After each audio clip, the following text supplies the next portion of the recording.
नमस्कार, स्वागत है आपका अपना प्रदेश उत्तर प्रदेश में। मैं हूं आपके साथ सचिन चौहान। स्वामी प्रसाद मौर्य ने एक बार फिर से बीजेपी पर जमकर निशाना साधा है। G20 समिट को ढाक का 3 बात बताते हुए स्वामी ने कहा कि देश को इससे कोई फायदा नहीं होने वाला। उन्होंने कहा कि पीएम और सीएम केवल संविधान की धज्जियां उड़ा रहे हैं।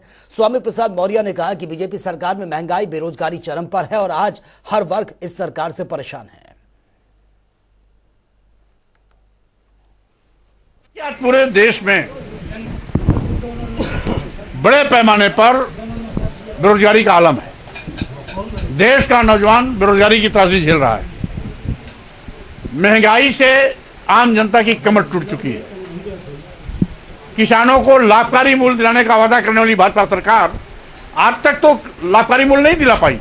अलबत्ते जब किसानों का उत्पाद पैदा होता है उस समय क्रय केंद्र नदारद हो जाते हैं।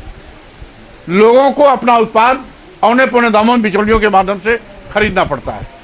छुट्टा जानवरों का आतंक अलग से किसानों पर भारी पड़ रहा है। किसानों की फसल को छुट्टा जानवर 100-100, 200-200 की झुंड में आते हैं, चर करके साफ कर देते हैं। छुट्टा जानवरों के मारने से, आपस में लड़ने से, दुर्घटना होने से तमाम चौपहिया गाड़ी, तमाम मोटरसाइकिल, तमाम स्कूटर और तमाम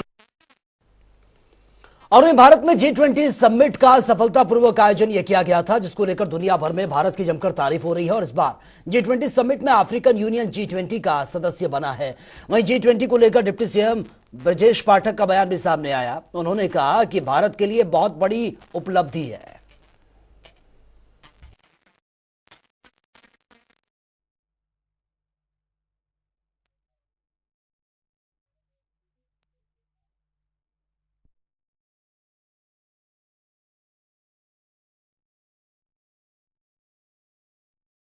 अलायंस के डर से सरकार देश का नाम बदल रही है। राहुल गांधी के इस बयान के बाद से सियासी गलियारों में जमकर राजनीति हो रही है। एक और जहां विपक्ष लगातार सरकार पर हमलावर है, तो वहीं अब केंद्रीय मंत्री साध्वी निरंजन ज्योति ने राहुल गांधी के बयान पर पलटवार किया है।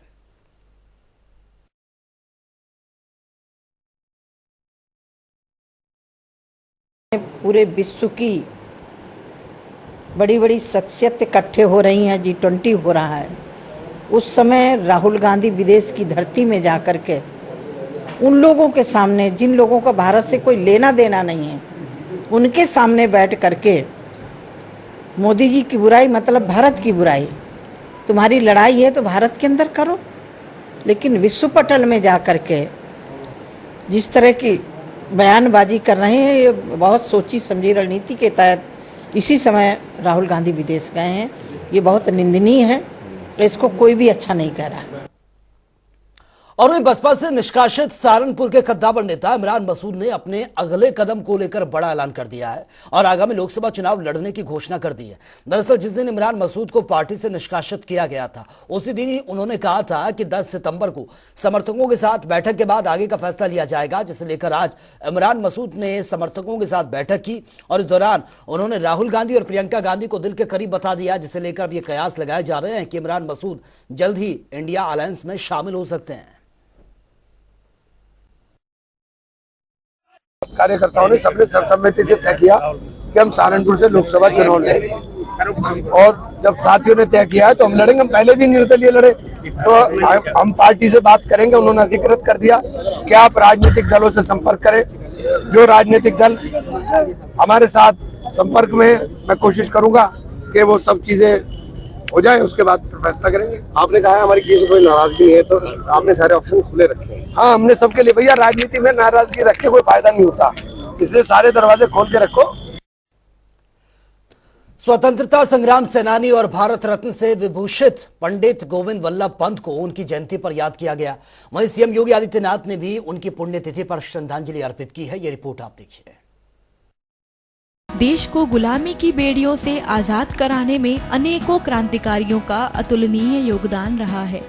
इतना ही नहीं, देश को स्वतंत्रता दिलाने के बाद देश की बागडोर संभालने का कार्यभार भी उन्हीं क्रांतिकारियों की जिम्मेदारी बनी। ऐसे ही एक स्वतंत्रता सेनानी और उत्तर प्रदेश के मुख्यमंत्री पंडित गोविंद वल्लभ पंत की आज पुण्यतिथि है। उत्तर प्रदेश के मुख्यमंत्री योगी आदित्यनाथ ने इस अवसर पर पंडित गोविंद वल्लभ पंत को नमन कर उन्हें श्रद्धांजलि अर्पित की। ये कार्यक्रम उत्तर प्रदेश के लखनऊ स्थित लोक भवन में गोविंद बल्लभ पंत की पुण्यतिथि के उपलक्ष्य में आयोजित किया गया था। मित्रों, महान स्वतंत्रता संग्राम सेनानी उत्तर प्रदेश के प्रथम मुख्यमंत्री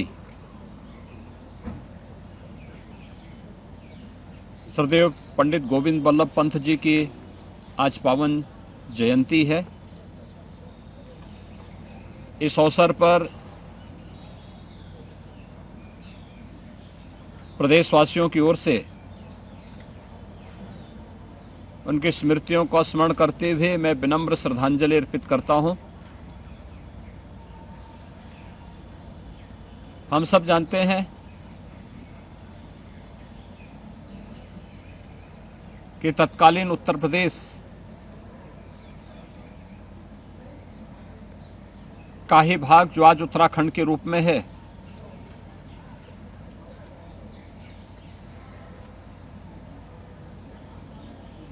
पंडित गोविंद बल्लभ पंत जी का जन्म वर्तमान उत्तराखंड के कुमाऊं अंचल में हुआ था।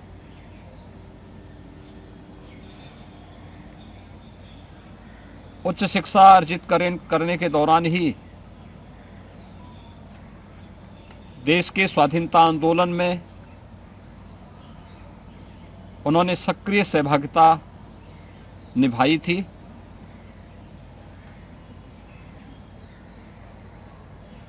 इस दौरान अनेक दायित्वों का निर्वहन करते हुए स्वतंत्र भारत में और देश के अंदर प्रथम चुनाव के उपरांत उत्तर प्रदेश के प्रथम मुख्यमंत्री के रूप में भी उन्होंने उत्तर प्रदेश के विकास की एक आधारशिला रखी। उत्तर प्रदेश के मुख्यमंत्री का दायित्व निर्वहन करने के दौरान ही उन्हें देश के गृह मंत्री के रूप में भी पुनः कार्य करने का अवसर प्राप्त हुआ था।